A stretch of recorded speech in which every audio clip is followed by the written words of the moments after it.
સુત નામના મહાપુરાણી 88,000 ઋષિ મુનિઓ સાથે બેઠા હતા.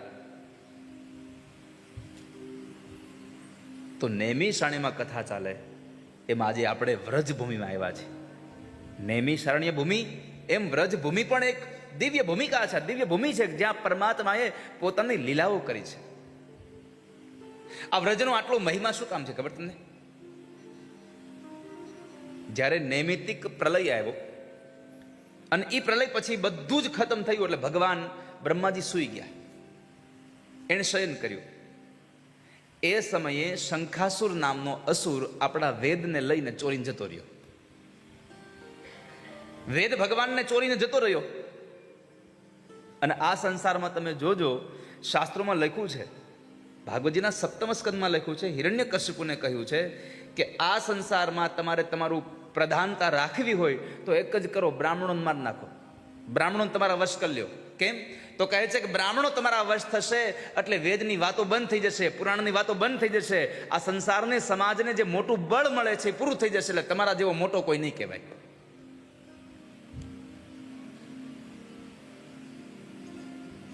એટલે એમણે યજ્ઞાદિ કર્મ બંધ કરાવ્યા હતા.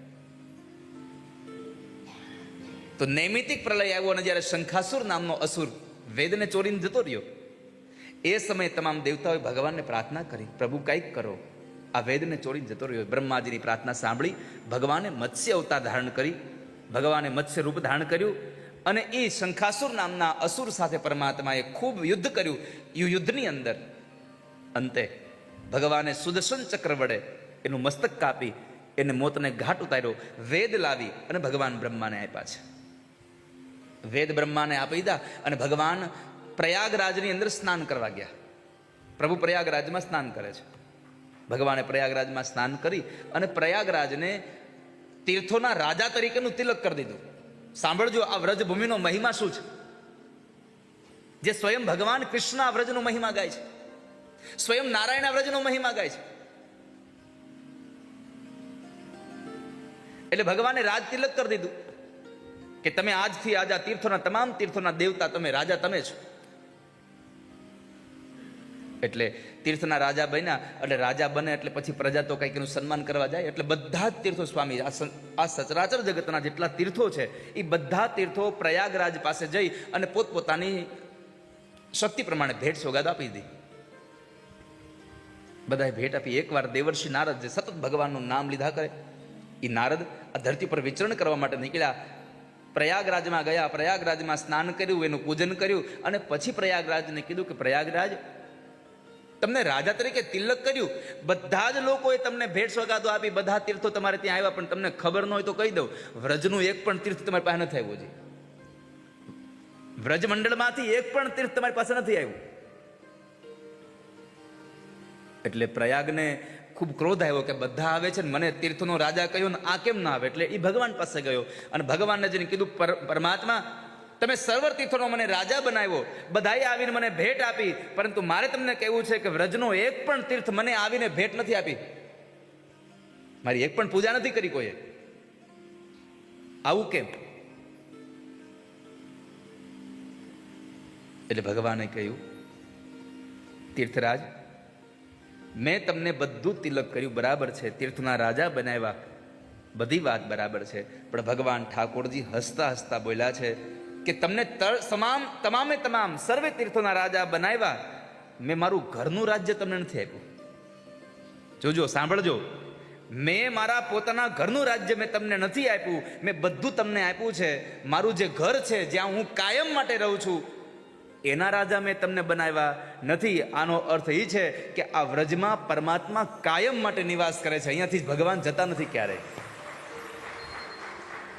જે વ્રજનો મહિમા ભગવાન એમ કહે છે કે મારું ઘર છે આ. શાસ્ત્રોમાં લખ્યું છે કે ગમે તેટલા પ્રલય થશે, પણ બધા પ્રલયમાં બધું જ નાશ થશે, ભગવાનનું વૃંદાવન કોઈ દિવસ નાશ નહીં થાય. વૃંદાવન નિત્ય છે, જ્યાં પરમાત્મા નિત્ય લીલાઓ કરે છે, નિત્ય નિકુંજમાં ભગવાન બિરાજે છે. પરમાત્મા કહે છે કે મેં મારા ઘરનું રાજ્ય તમને નથી આપ્યું, આ મારું નિજ સ્થાન છે, બધું જ નાશ થશે, મારું વૃંદાવન નાશ નહીં થાય.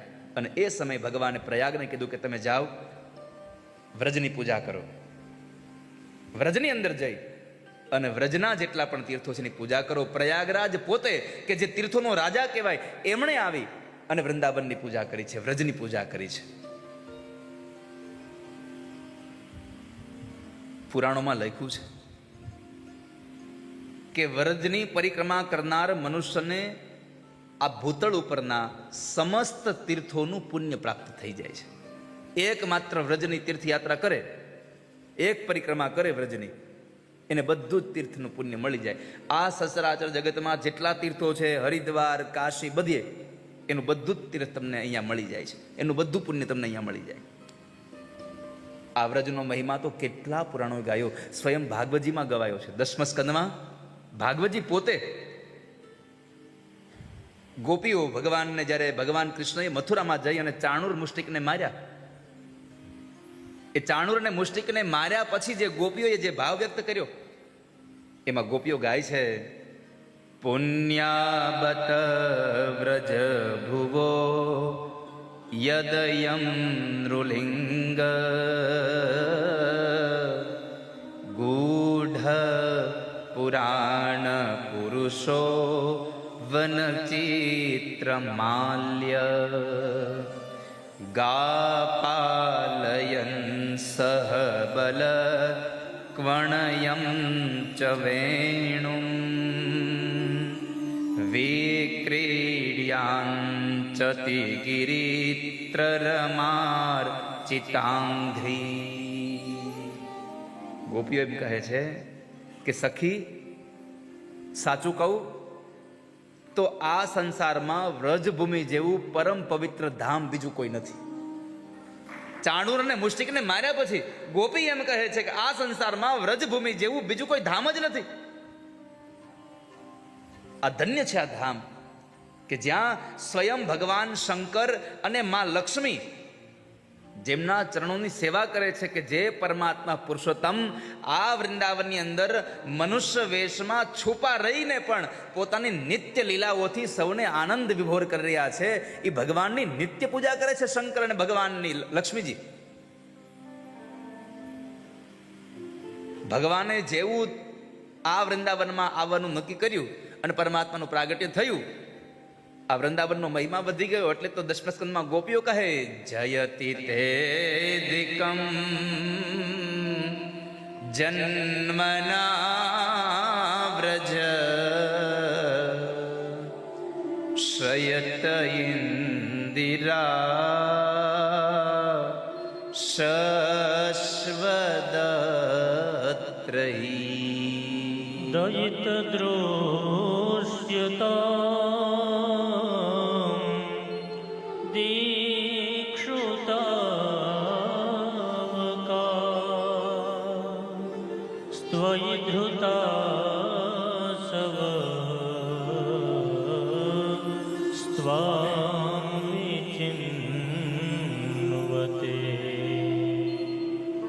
જયતિ તેધિકમ જન્મ ના વ્રજ.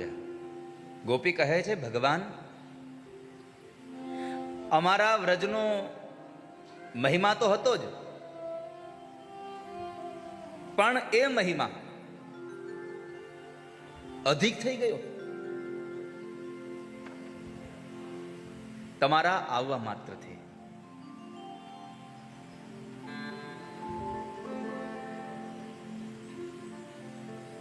તમારા આવવા માત્રથી એક મહિમા એવો વધી ગયો, અધિક થઈ ગયો. અને બીજું, ભગવાન શ્રયત ઇન્દિરા શશ્વદત્રહી, જે લક્ષ્મી વૈકુંઠમાં રહેતા હતા એ વ્રજમાં આવી ગયા છે. તો એ લક્ષ્મી અને શંકર જેની પૂજા કરે છે એવા ભગવાન એ પોતે એમ કહેતા હોય કે હું વ્રજમાં નિત્ય રહું છું, મારી લીલાનું સ્થાન છે વ્રજ. એ વ્રજભૂમિનો મહિમા છે. વૈષ્ણવ સંપ્રદાયમાં વ્રજભૂમિનો મહિમાનો પરિચય અષ્ટછાપ કવિઓમાં કૃષ્ણદાસજીએ એક બહુ સુંદર ભાવ વ્યક્ત કર્યો છે. એક પંક્તિમાં લખ્યું છે કૃષ્ણદાસજીએ કે આ વ્રજનો મહિમા કેટલો, તો લખ્યું છે, कोटि कल्प काशी वसे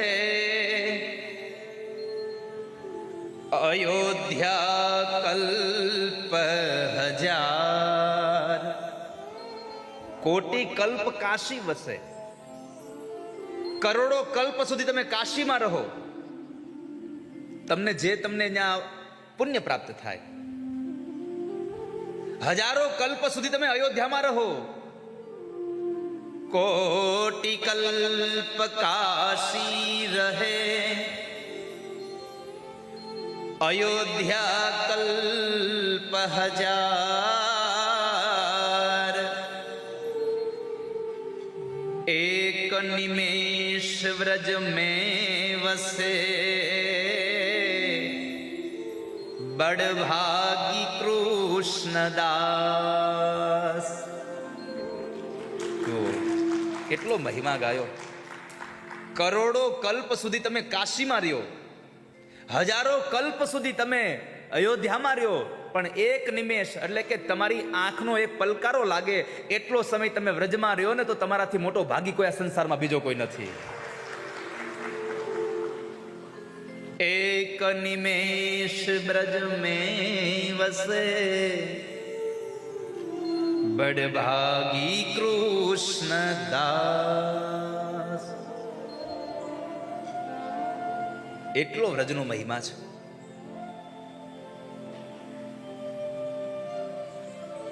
બૃહદ વામન પુરાણની કથા છે.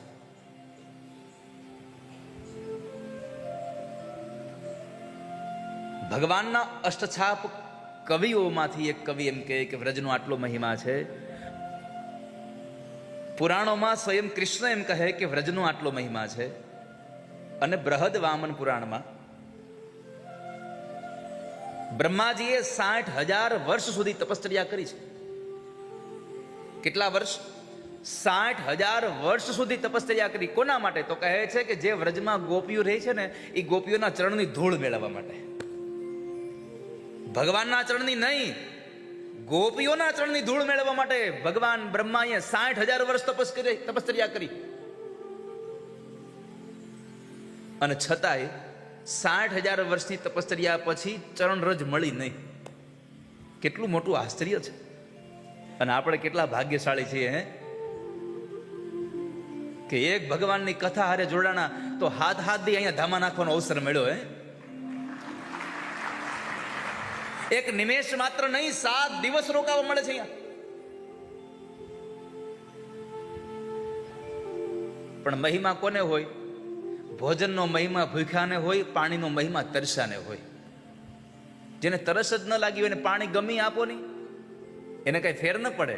અને તરસ લાગી હોય અને બરાબર આમ હાલો જતો હોય નદીમાં, પાણી હોય નહીં નદીમાં, પણ વીવડો ગાળે ને પાણી નીકળે, એ પાણીનો મહિમા થઈ જાય. જેને મહિમા છે, જેને તરસ લાગી છે.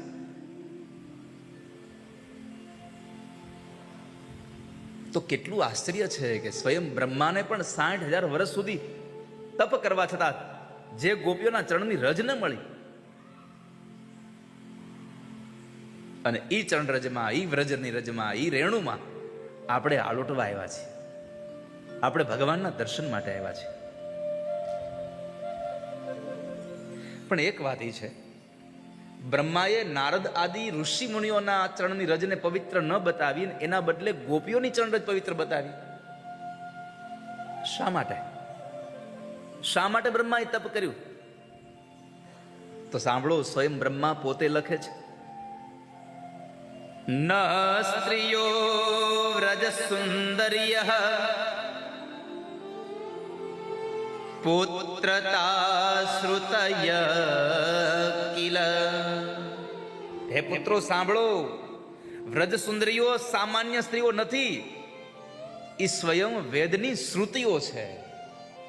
સ્વયં વેદ શ્રુતિઓ. ન સ્ત્રીઓ વ્રજ સુંદર્ય પુત્રતા શ્રુતય કિલ. વેદની સ્વયં શ્રુતિઓ છે આ ગોપીઓ.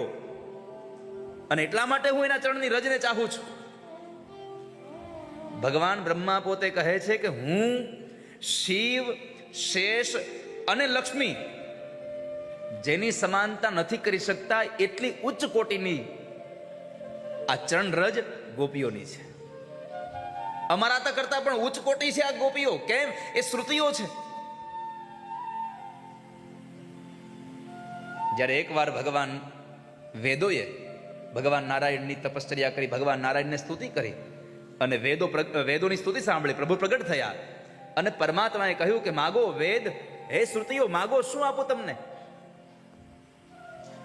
અને એ વેદ શ્રુતિઓએ ભગવાન પાસે માંગણી કરી, પરમાત્મા આ તમારું રૂપ જોઈએ છે ને, તો તમારા રૂપનું સ્વરૂપનું દર્શન થઈ જાય, તમારા સ્વલોકના દર્શન થઈ જાય, એવી એક કૃપા કરી દો મારા ઉપર. શ્રુતિઓ ભગવાનના રૂપને માગે છે, શ્રુતિઓ પરમાત્માના લોકને જોવા ઈચ્છે છે. અને એ પરમાત્મા પોતાના સ્વલોકની અંદર લઈ ગયા કે જ્યાં હીરાજડિત બધા મહેલો હતા, સૌંદર્યથી ભરેલી એ પુષ્પો, એ વૃક્ષ લતાઓ, એટલું દેદીપ્યમાન સ્વરૂપ જે ભગવાનના એ નગરનું હતું, ત્યાં પરમાત્મા જ્યારે એ બધી શ્રુતિઓને લઈને ગયા અને એમાં પણ કોટી કામનાઓથી કલ્પિત થયેલી એ ગોપીઓ જ્યારે ભગવાનના એ રસને પામતી હતી, ભગવાન સાથે જ્યારે એ રસામૃતને મેળવતી હતી, એવા સમયે એ ઠાકોરજી એ નારાયણને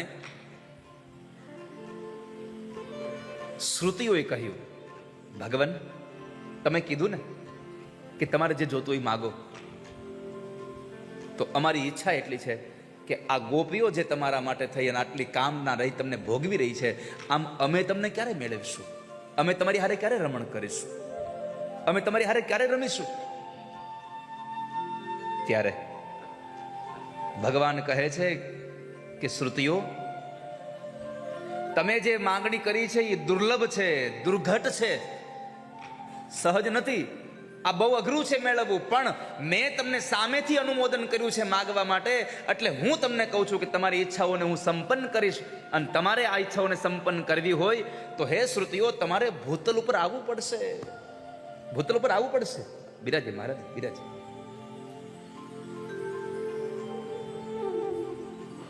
આપણે ભૂતલ ઉપર આવવું પડશે.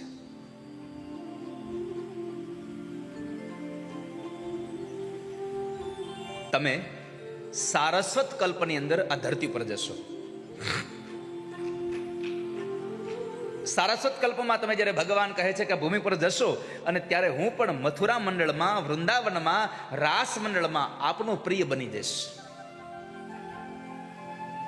ભગવાનનું વરદાન સાંભળી શ્રુતિઓ રાજી થઈ ગઈ કે ભગવાને અમને પોતાને મળવાનું વરદાન આપી દીધું છે. અને એ શ્રુતિઓ રાજી થઈ, જે ભગવાન કૃષ્ણને જોયા હતા, જે ભગવાન ઠાકોરજીને જોયા હતા, એ રૂપનું એકદમ ચિંતન કરતા કરતા કરતા સમયાંતર થયો અને એ સારસ્વત કલ્પની અંદર ગોપીઓ, જે શ્રુતિઓ હતી, એ વૃંદાવનમાં બધી ગોપીઓ બનીને આવી છે. અને એ ગોપીઓ ભગવાન તરફ પ્રેરાઈ રહી છે, જે આટલા યુગોથી ભગવાનના રૂપને નિહાળતી હતી, પરમાત્માના રૂપનું ચિંતન કરતી હતી. તો તમે તમારી જાતને જરાય એવી ન માનશો કે તમે જેવા તેવા છો. હજારો વર્ષથી, કેટલી યોનિઓમાંથી તમારા જન્મને લઈ અને કનૈયાના રૂપને તમે ચાહતા હશો ને, ત્યારે તમને વૃંદાવનમાં બાકે બિહારીના દર્શન માટે આવવા મળ્યું છે. આ ખાલી પૈસા મળી ગયા, તમને પૈસા ભરી દીધા, ટ્રેનમાં બેસી ગયા, હાલો વૃંદાવન, ના. ભાગ્ય ન હોય તો ટિકિટ આવી જાય પછી બંધ રહે. ભાગ્યોદયેન બહુજન્મ સમર્જિતેન, અનેક જન્મોનો તમારો સત્સંગ હોય ત્યારે તમને વૃંદાવનમાં આવવા મળે છે. જે શ્રુતિઓ, વેદની શ્રુતિઓ, કે જેને બ્રહ્માજી સ્વયં ચાહે, એ વેદ શ્રુતિઓ સ્તુતિ કરતા કરતા કરતા અનેક કલ્પો પછી સારસ્વત કલ્પમાં ગોપીઓ બનીને આવે અને ભગવાનના ભજનાનંદના સર્વોચ્ચ ફળની પ્રાપ્તિ કરે છે. અહીંયા આગળ આ વૃંદાવનમાં બીજું કઈ મળે કે ન કરે, પરમાત્માના ભજનનું આનંદ મળવો જોઈએ, ભજનાનંદી મળવા જોઈએ. આપણને અહીંયા પ્રભુનું ભજન થવું જોઈએ. આ એવું વૃંદાવન છે કે જેનો પ્રલય નથી થવાનો, જ્યાં પરમાત્મા નિત્ય વિહાર કરે છે, જ્યાં ભગવાન નિત્ય લીલાઓ કરી રહ્યા છે. આજે પણ અહીંયા જે વન છે, નિધિવન છે, તમે જશો તો એ વનમાં તમે જાઓ એટલે ત્યાં જ્યાં ભગવાન રાસ રમ્યા છે, એ જગ્યાએ રાત્રે કોઈને વનમાં પુરુષોને પ્રવેશ નથી કરવા દેતા. આજની તારીખે વૃંદાવનના લોકો માને છે કે કૃષ્ણ હજી પણ રાત્રે રાસ રમવા વૃંદાવનમાં આવે છે. હજી પણ ભગવાન આવે છે. આ વૃંદાવન એટલે શું છે? બૃહદ વામન પુરાણમાં લખ્યું છે કે ભગવાનને આ ધરતી ઉપર લીલા કરવા આવવું હતું, એટલે પરમાત્માએ ગોલોક ધામમાંથી મોકલેલી 84 કોષની ધરતી એટલે આ વ્રજભૂમિ છે. ભગવાને ત્યાંથી મોકલ્યું છે. આ ગિરિરાજ પર્વત, યમુના નદી અને આ વ્રજની 84 કોષની ધરતી આ ભગવાને ગોલોકમાંથી મોકલી છે. કારણ કે રાધાજીને કીધું કે રાધા હાલો આપણે જવું છે, આ ધરતી પર આપણે લીલા કરવા જવું છે. રાધાજીએ કીધું હું નહીં આવું. એ કે કેમ? અરે મારે ફરવા જવું હોય તો હિલ સ્ટેશન ક્યાં? એટલે ગોવર્ધનને ઉતાર્યો. અરે મારે મારી સખીઓ સાથે સ્વિમિંગ પુલમાં નાહવું હોય એટલે યમુનાજી આવ્યા છે. અને મારે વનભોજન કરવા જવું હોય એટલે ભગવાને આ વન ઉતાર્યું છે. પરમાત્માએ આ ધરતીને ગોલોકમાંથી ઉતારી છે. આ વ્રજભૂમિ, આ વૃંદાવન ધામ સ્વયં ગોલોકમાંથી આવ્યું છે. અને ગર્ગ સંહિતા લખે છે, વેશનાત્ર કોશ ભૂમિ સ્વધાન્ય શ્રીહરિ સ્વયં ગોવર્ધન ચ યમુના પ્રશયામાસ ભૂપરી. ગર્ગ સંહિતાએ લખ્યું કે પોતાના ધામ ગોલકની 84 કોષ ભૂમિ, ગોવર્ધન પર્વત, યમુના નદી, આ ત્રણેયને સ્વયં પરમાત્માએ આ ભૂતલ ઉપર પધરાવ્યા છે. સ્વયં ભગવાને પધરાવ્યા છે. અને જે ભગવાને આ ધરતી ઉપર પોતાના ધામમાંથી જે ભૂમિને મોકલી, એ ભૂમિમાં આપણે 2024નો રંગોત્સવ કરવા આવ્યા. હવે આપણાથી વધારે ભાગ્યશાળી હોય આ કોણ સંસારમાં? હે, આપણે રંગોત્સવ મનાવવા અહીંયા આવ્યા છીએ. આપણે ભગવાનનો રંગ લગાડવા આવ્યા છીએ. અને એકવાર ભગવાનનો રંગ લાગી જાય,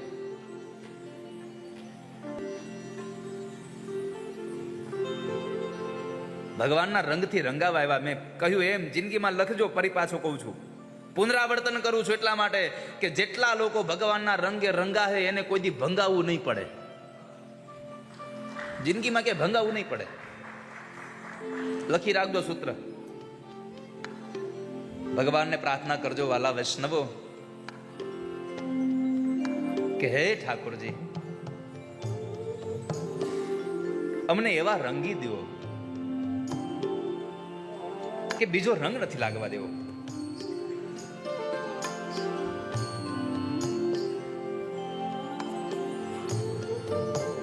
બીજા રંગની આવશ્યકતા ન પડે અમને. અને આજે રંગોત્સવ છે. ભલે રંગોત્સવ આમ પૂરો થયો છે, પણ આ કથાનો પહેલો દિવસ રંગોત્સવના દિવસે પ્રારંભ થયો છે.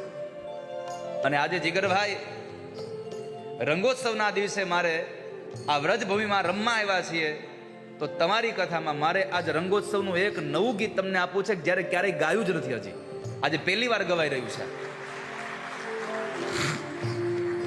ચોપડીમાં ક્યાંય મળશે નહીં, ખોલતા નહીં. આ ગીતના શબ્દો એવા છે, તમે સાંભળશો ને તો તમને થાય કે ઓહો શું કૃષ્ણ માટે ગીત લખાયું છે. અને આ ગીતના રચયિતા, આ ગીતના લેખક કે જેને પરમાત્માએ સ્ફુરણા કરી અને હૃદયના ભાવ સાથે જેને ગીત લખ્યું, મારા પરમ સ્નેહી, જેમ ગોંડલમાં મકરંદ દવે હતા, એમ ગોંડલના જ કવિ અને ગોંડલના શિક્ષક મારા પરમ સ્નેહી તુષારભાઈ વ્યાસ. અને એ તુષાર વ્યાસની કલમે લખાયેલું આ ગીત, એના ભાવને ભગવાન, એ પોતે નથી આવ્યા પણ એના લખેલા શબ્દોને લઈને હું ભગવાન બાકે બિહારીને અર્પણ કરી રહ્યો છું.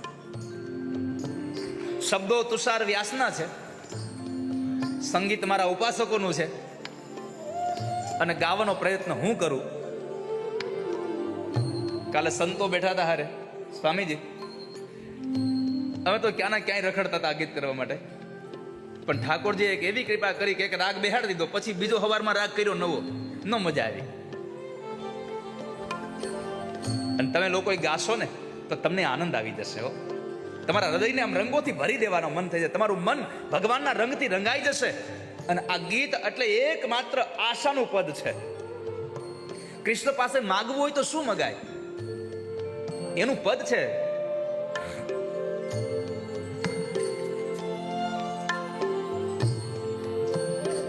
જ્યારે રંગાવા જ આવ્યા છો તો રંગાઈ જાજો હો.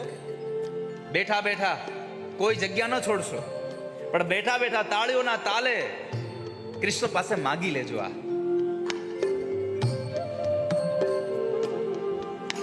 આ વ્રજ ભૂમિમાં માગવા આવ્યા છીએ. શું શું માગશો અહીંયા? કૃષ્ણ પાસે માગજો, સ્વયં કૃષ્ણને. એ કનૈયા, તારો રંગ આપી દે ને. કોઈ પૂછશે કે લા કનૈયાનો રંગ તો કાળો છે, પણ એને કહેજો કનૈયાના કાળા રંગમાં રંગાહો ને તો ધોળા થઈ જાઓ, ઉજળા બની જશો. તમારે અનુભવ કરવો હોય તો તમને કહું,